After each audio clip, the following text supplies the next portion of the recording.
So one of the things you guys hear me say a lot is experience is what you get after the mistake.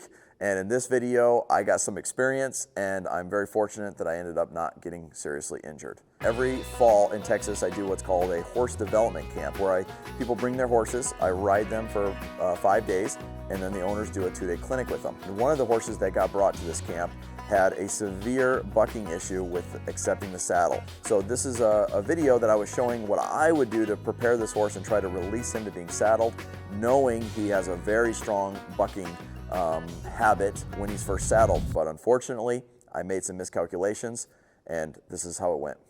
So this horse has not been worked in this area before, and I was told that he gets nervous in new environments. And so the first thing I'm going to do is just kind of walk around him a little bit and see if I can't get him to be connected with me. See right there, he's kind of looking away.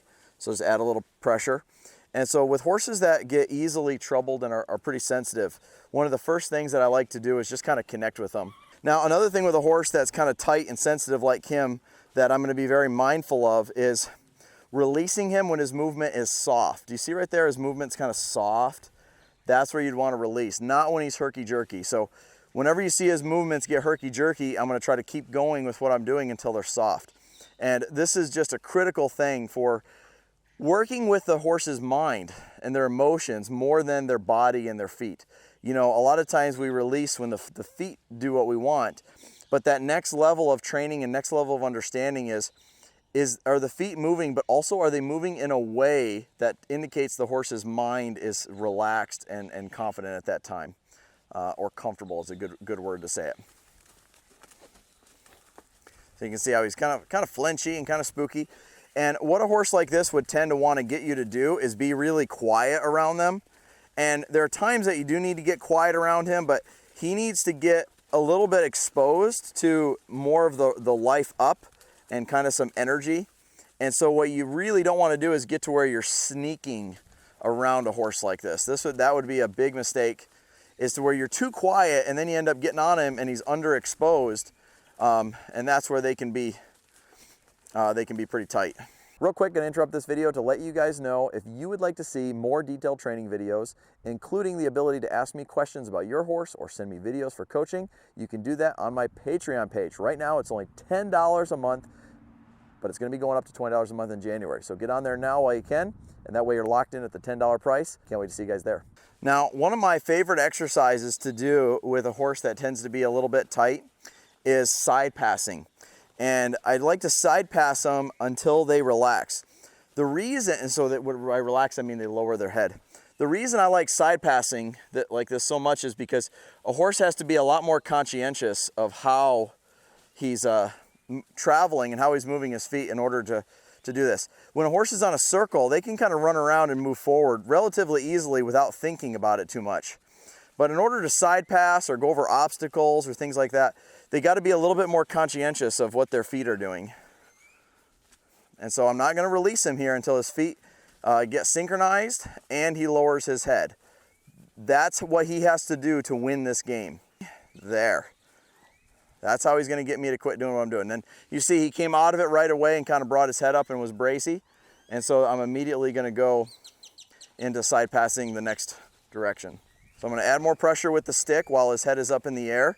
So if he wants me to be quiet, he's got to be calm. If he wants me to be noisy, then he's got to get bracy. It's critical for a horse like this. Because again, what they talk us into is they get nervous and then we get quiet and then they stay very nervous.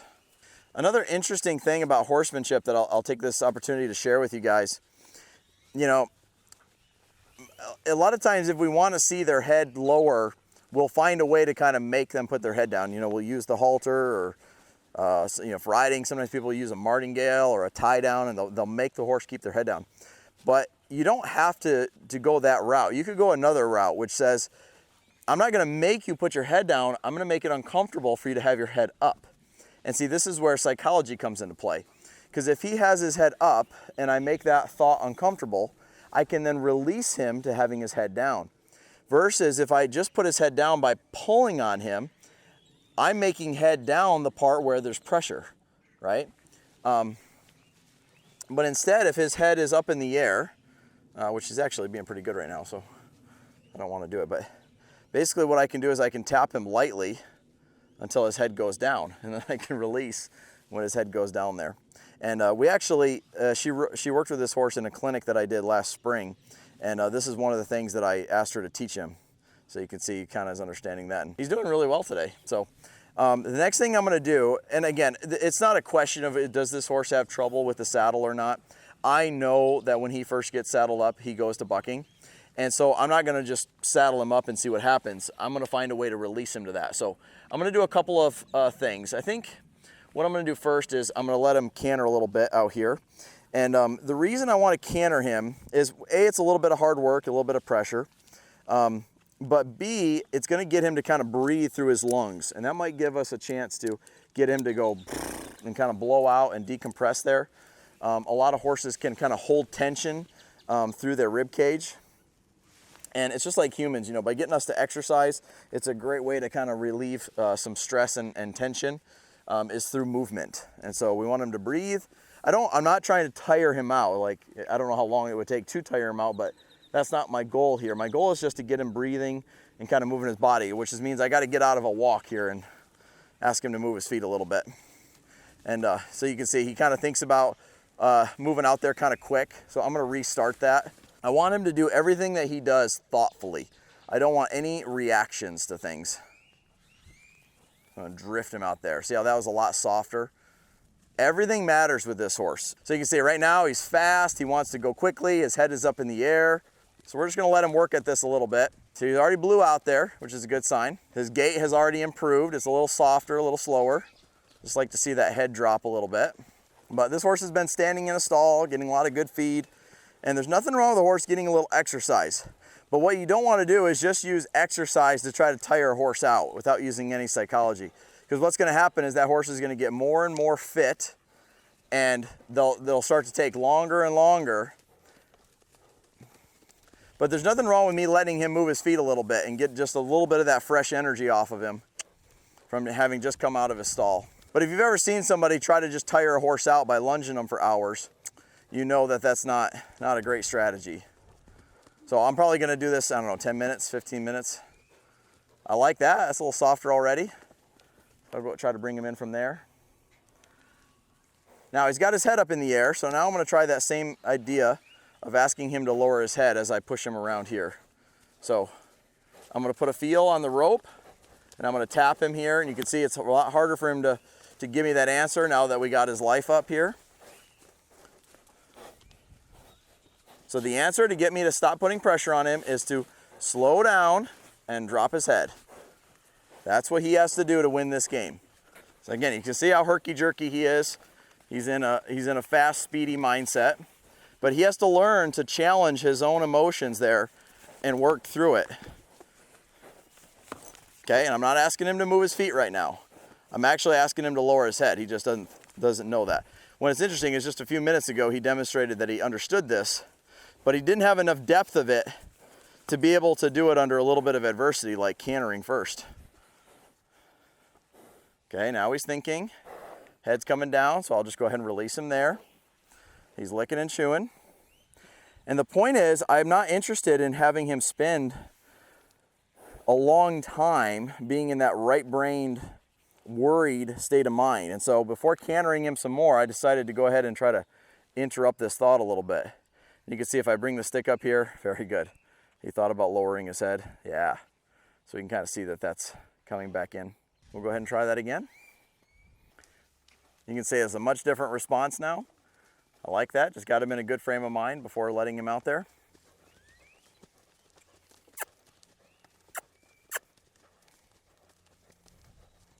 Boy, that's a lot better. Much better, very good. You can see how much softer it was when I brought him in there. We'll just let him come in and hang out. I'd love to see him start to lower his head on his own here. He's looking away there, so I want to put a little pressure on him to get him refocused. Every little thing matters. Okay, so I'm not just gonna let him bring him in here and let him look away from me. I want the credit for the relief. So I'm gonna add this little tap here. And again, because he's so goosey around his hindquarters and his rib cage, that's part of the reason I'm adding a little pressure there, is I want him to start getting comfortable accepting that pressure. And now could also be a good time to work on things touching him around here, right? And again, he hasn't been real jumpy today, but we know from previous experience with him that tends to be very, very goosey with that. So just to be thorough, I'm gonna go ahead and go the other way with him. This type of horse, you'd rather err on the side of doing it a few more times, a few extra times, and be sure you're sure, than to go, he did it once right, okay, now quit him. Some horses, you're better off quitting them as soon as they get the answer right. Other horses, you're better off sticking with things a little longer. And so he's one of those horses that, because he's so right-brained, letting him settle into a pattern, letting him settle into the relaxation of it, will actually cause it to feel better and better to him, and then he'll be more inclined to give us that tomorrow. Good.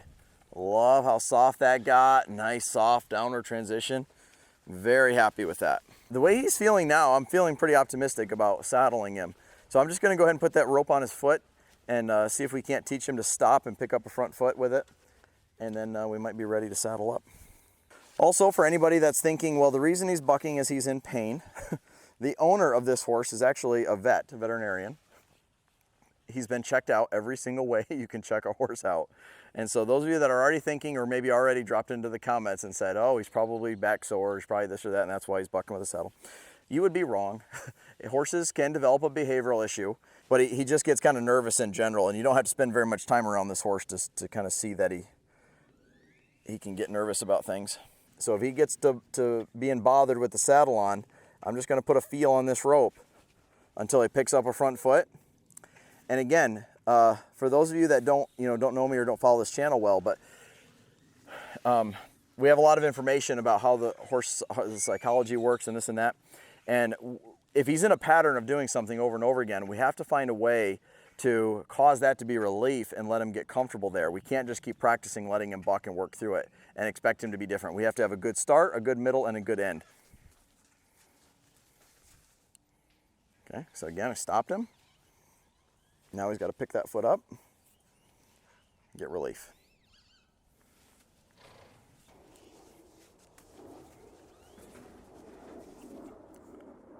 Very good. So you got a little bothered by that. Gonna wait for him to work through this. He's uncomfortable right now. There, he kind of looked over, ears went forward, so we'll give him relief. Good boy. Now let's let him see if he'll lick and chew, decompress from that. So that one startled him a little bit. We're just walking, the same thing, but just for whatever reason, he wasn't thinking about it. So now we're giving him a little soak time. As soon as he felt me put a feel on that rope, he thought about stopping. So that's a good indicator that he understands this idea. So we'll go ahead and throw saddle on him now. So just snugging that up. You don't want to make it too tight. You can kind of make any horse buck if you cut him in half. And I just want this back cinch here to be snug. And then he's known for pulling away when he's first saddled up. And so I'm gonna go ahead and put a snaffle on him as hopefully a tool to prevent him from getting too big.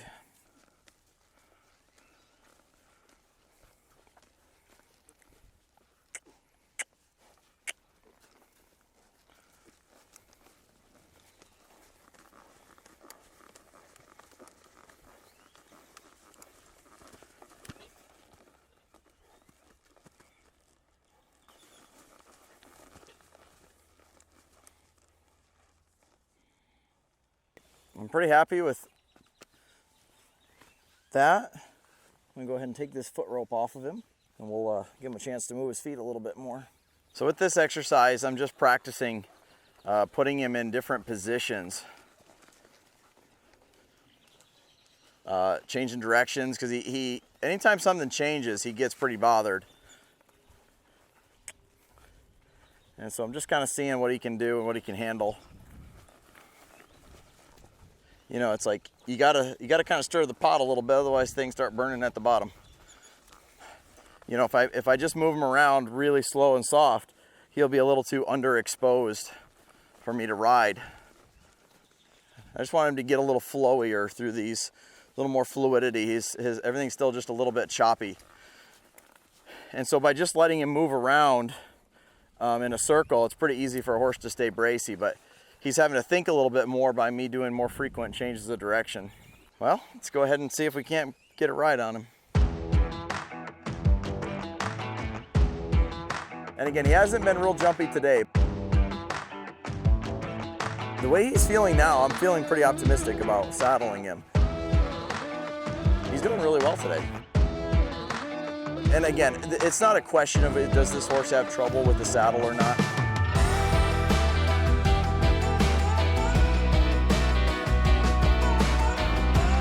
I got myself a little pickle now. If I were to get off him, I just taught him to get a little bothered.